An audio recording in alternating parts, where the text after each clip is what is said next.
In Osam City, you're watching One TV News Channel. One TV News Channel. Serving you with information, news, sports, and public affairs.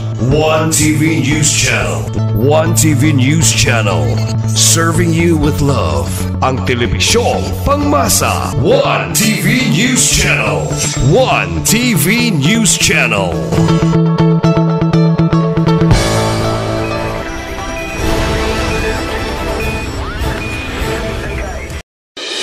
Oras na aron masayod tas mga nagunang mga balita ug mga labas mga impormasyon. Aniya na ang One TV News Break. One TV News Break. Kauban si Johnny Tome. Magadalit ka nato sa mga nagunang mga balita, sulod ug gawas sa atong dakbayan, mga nagpuwasi nga mga issues ug mga nagbagang impormasyon. One TV News Break. One TV News Break. Kauban si Johnny Tome ug karon aniya na ang inyong anchorman Johnny Tome alang sa One TV News Break. News Break.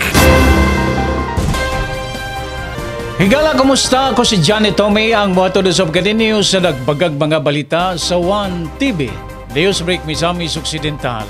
Sa atong mga headlines, mga bahin sa syudad nga bakasinati og mga baha ipasubay sa DPWH. Basic Sign Language Training gipalapad sa kabaranggayan sa Osamis. Tree Planting and Policy Ordinance giduso ni Honorable Junjun Sakind. Osami CPS nagpabiling top performing police station sa Northern Mindanao. Liderato sa Misamis Occidental PNP Provincial Office bago na. One TV News Break.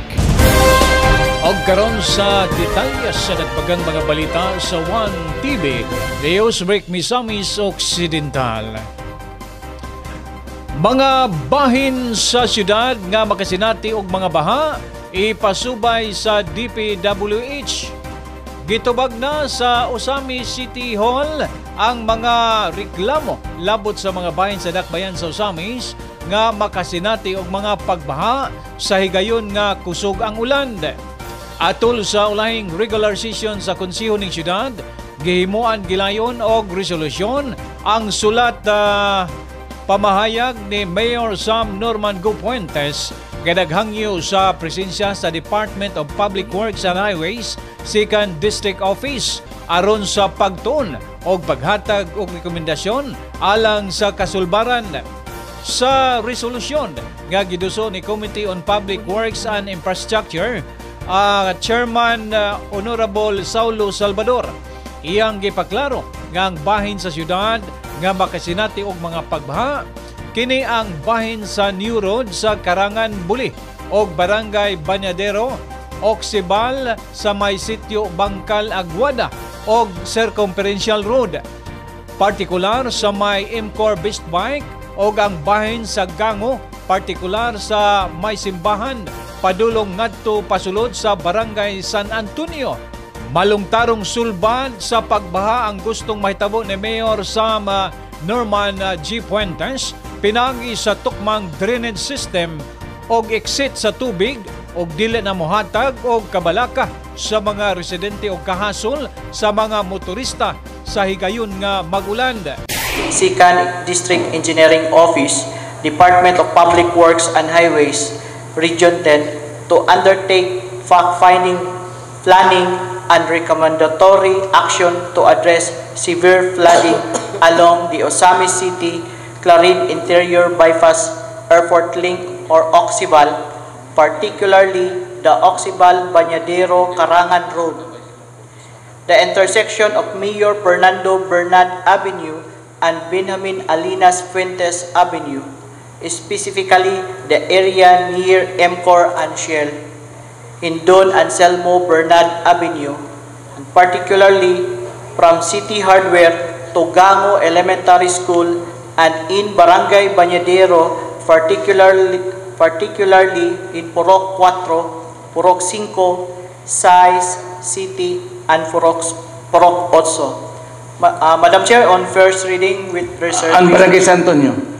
And Barangay I'm sorry, and Barangay San Antonio. Okay. Madam Chair, on first reading with reservation. Move for first reading with reservations. Motion. One TV News Break. Samtang basic sign language training gipalapad sa kabarangayan sa Osamis. Padayong gipaabot sa Sinso Osamis Administration ang mga mahinungdanong programa o serbisyo labi na sa mga sektor kada kinahanglan og espesyal nga pagtagad. Sa ulahing regular session sa Konseho sa Dakbayan sa Osamis, may paabot sa iyang pagdayeg og pagpasalamat si Committee on Senior Citizen and Persons with Disability Chairman Honorable Sanso Sani S. Waminal Jr. sa inisyatiba ni Mayor Sam Norman Go Puentes o sa City Social Welfare and Development Office sa pagpasiugda sa Basic Sign Language Training.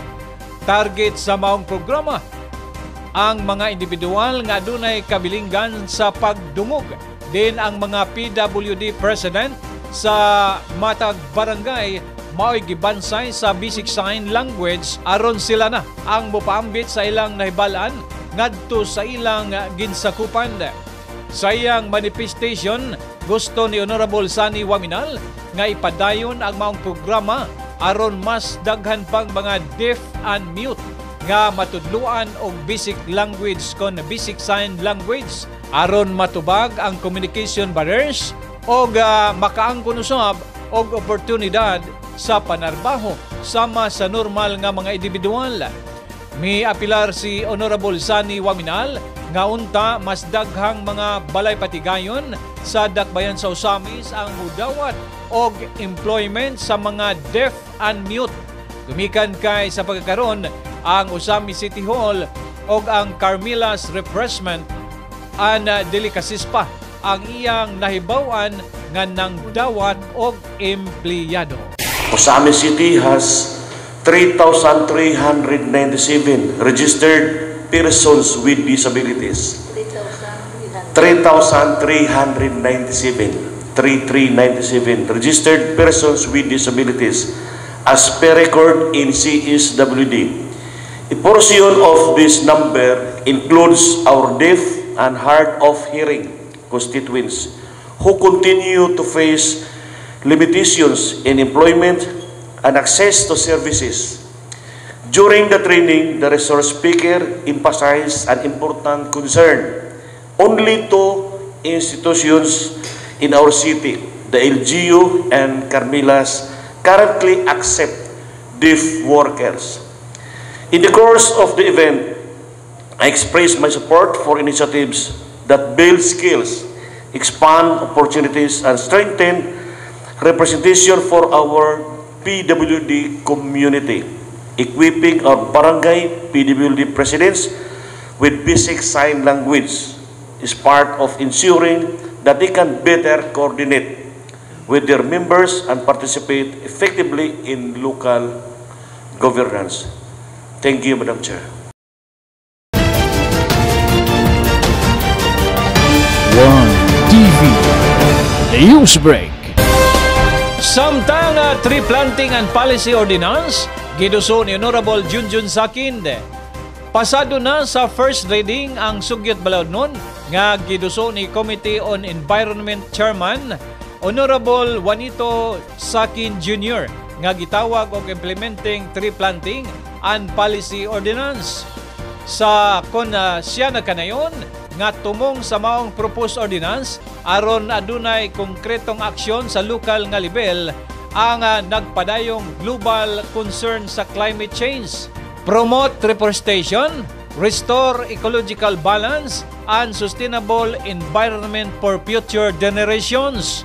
Nasayod ang proponent nga adunay nasyonal nga balaod labot sa tree planting program apan gusto ni Honorable Junjun Sakin nga adunay lokal nga balaod aron sa tuyo nga matutukan sa lokal nga level og mapinaltihan og makasuhan ang usa ka individual o komunidad nga makalapas o makasupak sa balaod.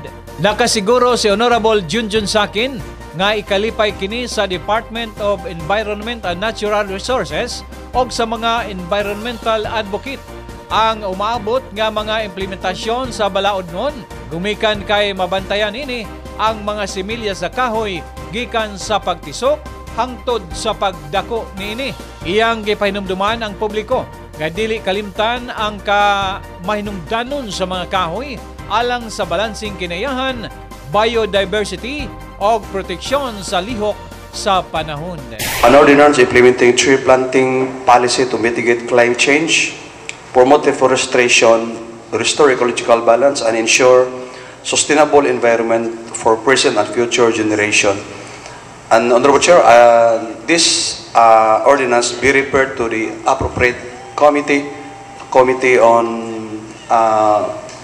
loose rules and styles, Committee on Barangay Affairs, Environment, Committee on Health and Education, Honorable Chair. For first reading, Honorable Chair. 1TV News Break. Usami CPS nagpabiling top performing police station sa Northern Mindanao. Gipasinunggan na usab ang Usami City Police Station isip performing police station sa bulan sa Nobyembre nining tuiga. Ang nasangpit nga award gipadangat mismo sa PNP Region 10 Regional Office isip Component CPS and Type E MPS category. Matud pa ni Usami City Police Station Officer in Charge Police Lieutenant Colonel Harvey S. Abilianusa nga ang subling pagdawat sa maong award resulta kini sa mas epektibong pagtubang sa mga panghitabo o ang dedikasyon alang sa kaluwasan sa publiko. Kini nga kalampusan sa Usami City PNP gipahinungod usab sa hipi sa kagabanang lokal sa dakbayan sa Usamis labi na sa kanunay asenso administration. Gumikan kay dili magmalampuson sa operasyon o kampanya ang kapulisan kung wala ang suporta sa local government unit labi na sa liderato karon ni Mayor Sam Norman G. Fuentes o kooperasyon usab sa katawhan. Wala usab niya kalimte ang pagpasalamat ni Governor Henry S. Waminal Sr., Congressman Andrew Waminal o former Mayor o karon asenso Pinoy Party List Representative Attorney Andy Waminal nga maugayoy mga utor kung nganong madasigon o epektibo kaayo ang operasyon sa kapulisan batok sa iligal nga druga o kriminalidad. 1TV News Break. Sa laing bahin, liderato sa Misamis Occidental PNP Provincial Office, bago na. Misugod na pagserbisyo isip Officer in Charge Provincial Director sa PNP Misamis Occidental si Police Colonel Aaron M. Manja. Dili palang dugay ang maong Provincial Director karon sa Provincial Police Office nakatambong pa sa last quarter Provincial Peace and Order Council meeting, Provincial Development Council meeting, PDRRMC meeting o Provincial Anti-Drug Abuse Council meeting sa Kapitolyo. Sa pakikinabi sa bagong PNP Provincial Director, Police Colonel Aaron M. Manja, nga iyang gidayeg o gipasalamatan ang paningkamot o kakugi sa asenso administration. Labi na ni Governor Henry S. Waminal, hinungdan nga nakabot ang kalinaw o kalambuan sa probinsya. Sa iyang pagdumala karon sa Provincial PNP, iyang gipasalig nga mapadayon kung unsa man ang mga maayong nahimo sa mga provincial director nga iyang nasundan alayon usab sa kampanya sa kagamanang probinsyal. Gaon naghapon ang operasyon batok sa illegal nga droga o ang kriminalidad bisan tuod og dili na hulga ang manglusot nga illegal nga droga sa probinsya sa rason nga dili source sa illegal nga droga ang Misamis Occidental o kung aduna may makumpiskar ang kapulisan nga kontrabando kinigikan sa silingang probinsya. 1TV News Break. Alang sa dugang impormasyon o mga labas nga balita, ipalo lang ang atong official Facebook page, ang 1TV Worldwide, o usab sa YouTube channel, 1TV Worldwide.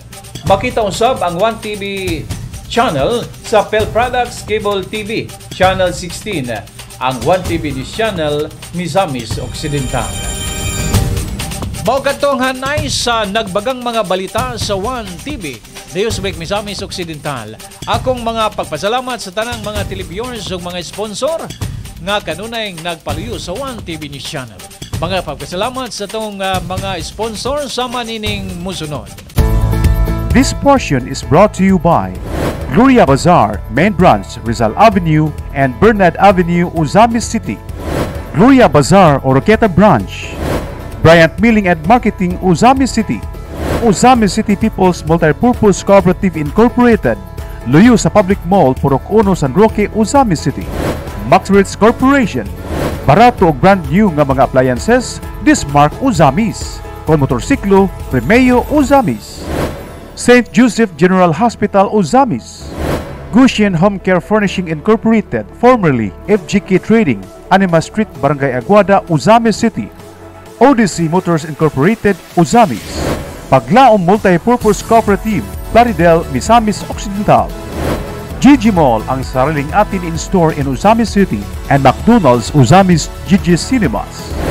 Tugu Travel, Tugu Express o Tugu Group of Company operated by ABC Shipping Agency Corporation and Uzamis Gas Center. Yulin Jr. General Merchandise, Top Coffee, Imported Alhambra Solera Line. FYT Hardware Corporation Uzamis, pagkikita ilang si Pershing Tangkito. Parking Go Bake Shop, Uzamis Branch, mapalit ang lami ang mga pan, cakes o gupan pa. Ilim Agricultural Supply, Lamaan, Uzamis City. Lucky Savor, Soy Sauce, Cane Vinegar, and Banana Ketchup.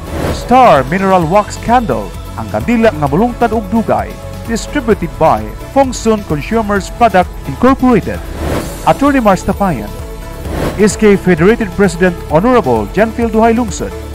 Board Member Nimishu Lahay-Lahay, Board Member 2nd District. Honorable Sunny Waminal, City Councilor Uzamis. LGU Todela, headed by Mayor Stella Obot Istanyo, Vice Mayor Wing Paruhinog, and SB members.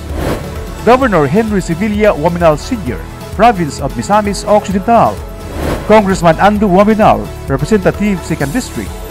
Congressman Henry Indy Waminal Jr., Asinso Pinoy Party List. Mayor Sam Norman Go Fuentes, Vice Mayor Bebeneri, and City Councilor of Uzamis. Sa ngalan sa Tibupuwersa sa 1TV News Channel Misamis Occidental, kini ang inyong ubos nga alagad, Johnny Tommy ang moingon. Kung matarong ang nangulo, magbalipayon ang mga tao. Apan kung dautan ang napunuan, magantos sa katauhan. Daghang salamat, Misamis Occidental. Salamat sa Diyos.